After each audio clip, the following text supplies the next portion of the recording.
Hey everyone, and thanks for jumping back into the Cryptoverse.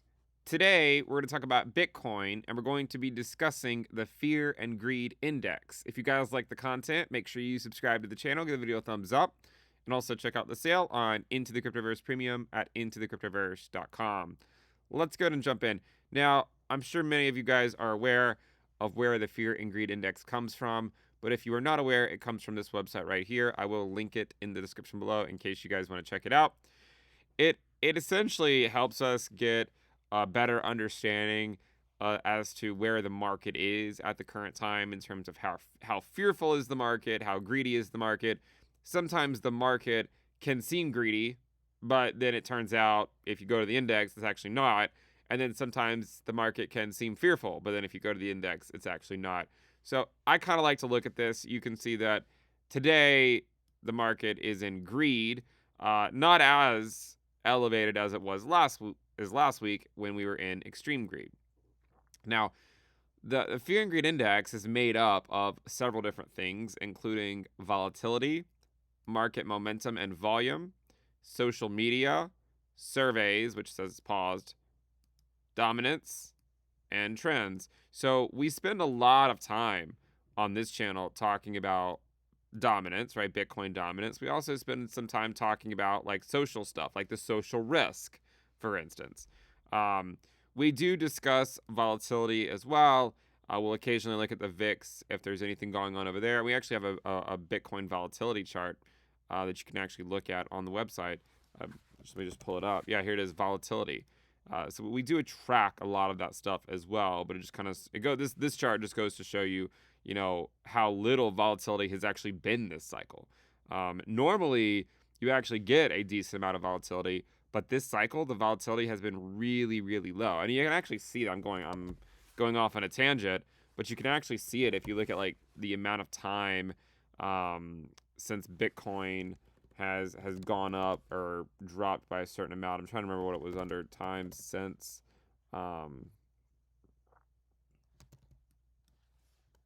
Percentage, there it is, days since percentage decline.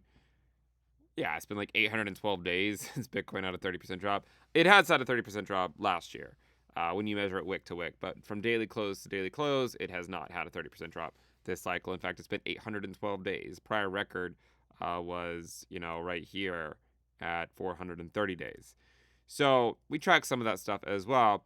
But to go back over to the Fear and Greed Index, currently it's coming in at 72, right? 72 is where the current Fear and Greed Index is. And I think it's generally a good idea to look at it in a number of different ways, right? Not just looking at it like this, where we're color coding it, but also to take the color out and to just look at it numerically. Now, one of the things that has been different this cycle compared to last cycle is that every time we go into the 90 to 100 range of the Fear and Greed Index, we only tend to stay there a couple of days, right? We've seen that happen a number of times now this cycle.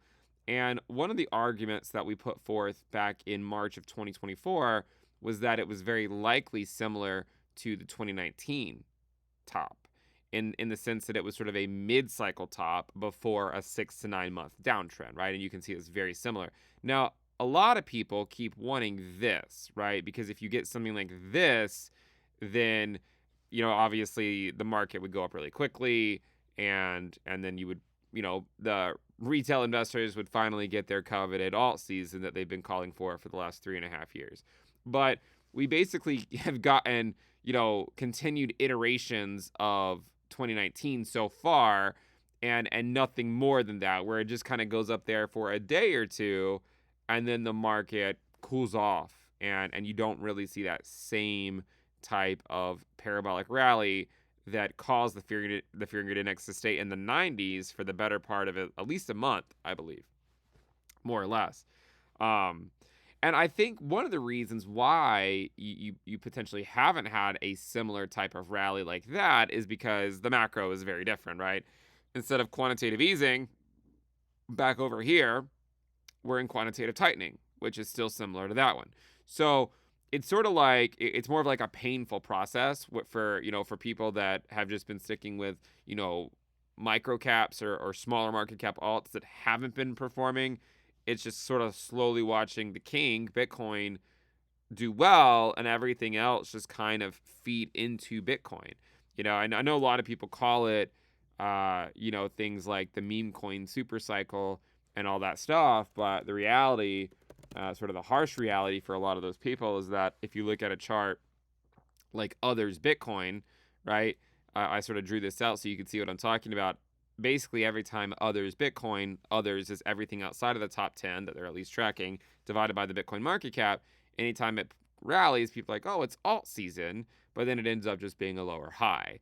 And so rather than get what you got in 2020 and 2021, really, especially 2021, where others Bitcoin just went straight up, you've instead just watched it just go down, you know, and it hasn't seen that same move. So if you feel like this cycle feels differently than what last cycle was, then the reason for that, as I've pointed out previously, is if you look at like the advanced decline index for the top 100 cryptocurrencies, it's basically been on a downtrend since 2021, meaning more assets in the top 100 have been declining than increasing collectively over that time period, which is really similar to what happened from 2018 until the end of 2019. But then you can see it started an uptrend. And the reason was because the Fed had already started quantitative easing and interest rates were very, very low. And there was, a ton of money printing.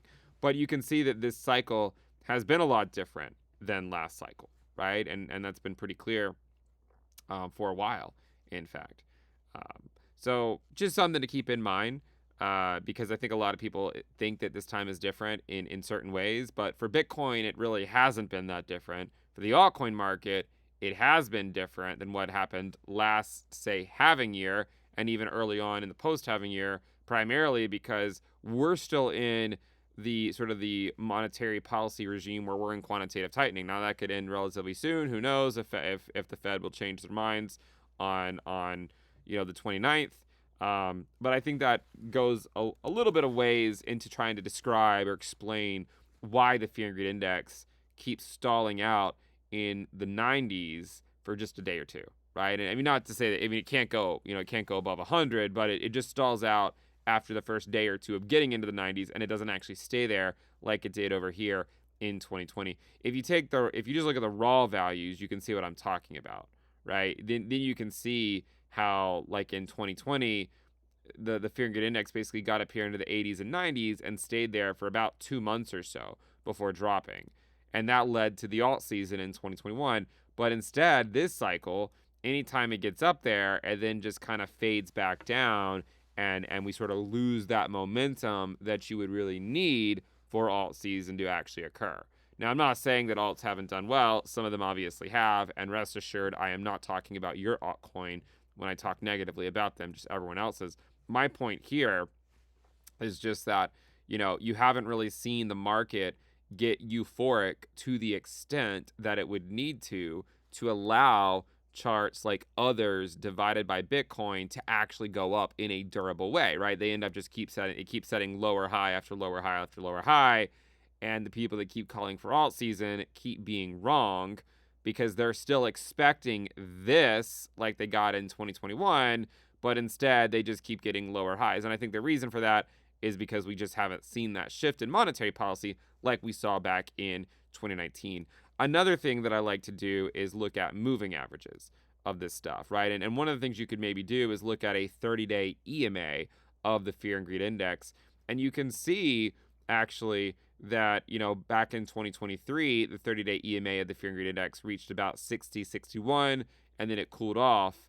And then it went up. It went to a higher level, right? The 30-day EMA went up to about 78 or so, close to 80, went all the way back down into the 30s. And one of the interesting things about that, that in general is if you go, well, first of all, let me finish the train of thought. So far, we've gone up to that same level, right, where that 30-day EMA has basically reached the same level that it reached, over here in March of 2024.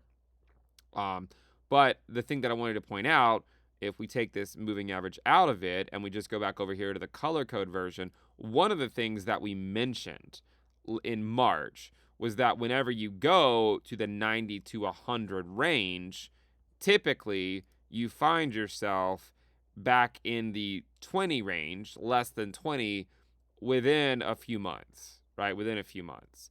And I mentioned that back in March of 2024, and sure enough, by August, right, like 5 months later, we did go and we went to a pretty low level in the fear and greed. You can see the fear and greed index hit 17, and that sort of observation we made did in fact come to pass.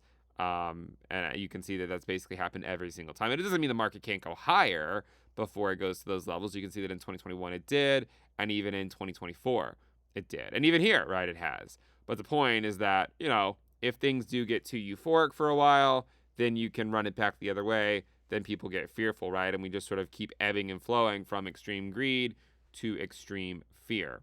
And again, if you look at just the raw values, you can see how it went up. The fear and greed index went into the 90s right there in March, and then it fell to 17 by August. I mean, it was already in the 20s, by July. And it looks like even in June right here, it hit 30, right? So, I mean, it's not like it wasn't low before August, but it just took a while to get down to that level. I mean, I think it makes sense because, at first, back in last year, people were still optimistic at first before they recognized that they were in a 6 to 9 month downtrend. Then you had one lower high after another. Things tend to get, things got more fearful as time went on. In the short term, if you look at the fear and greed index, it's been putting in lower highs since November. So in order to really extend this rally, if you want to see it kind of repeat what it did last February, you really need to see a higher high on the fear and greed index. Right now, that would correspond to going above 84, right? But since November, the fear and greed index has been putting in lower highs, even though the price of Bitcoin was able to put in a higher high. So I would keep an eye on the fear and greed index because, I don't really think it's always useful on a single day basis. But I do think that when you're in a period of quantitative tightening, anytime you do go into the 90s, you tend to not spend as much time there as if you're in a QE phase of the cycle, right? So if at some point you're in a parabolic rally and we're in QE and low interest rates, then it might be more likely that whenever it does get that move, it would then stay in the 80 to 100 fear and greed index range for longer.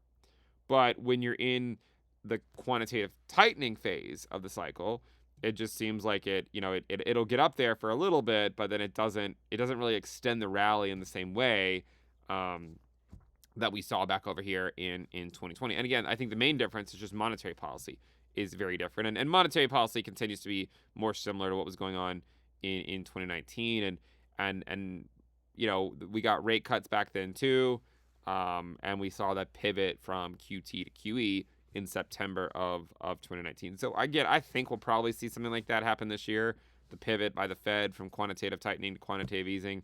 But who knows? We'll see what Powell has to say. I think the biggest issue for Powell in the short term is that, I know they might want to print, and there's probably a lot of political pressure to print. But there's also, the fact that inflation has been moving up pretty consistently for the last 3 months. So it's kind of walking a fine line there between, do you actually end it knowing you run the risk of inflation continuing to accelerate, or do you just continue on and you stay the course long enough to make sure that inflation doesn't actually reaccelerate? So I feel like, we're kind of in that range right now, and the Fed's trying to figure out how to balance that. But those are my general thoughts on the fear and greed index. I thought it would be a good idea to check in, and we'll wrap it up there. If you guys like the content, make sure you subscribe. Again, give the video a thumbs up and check out the sale on ITC Premium at intothecryptoverse.com. See you guys next time. Bye.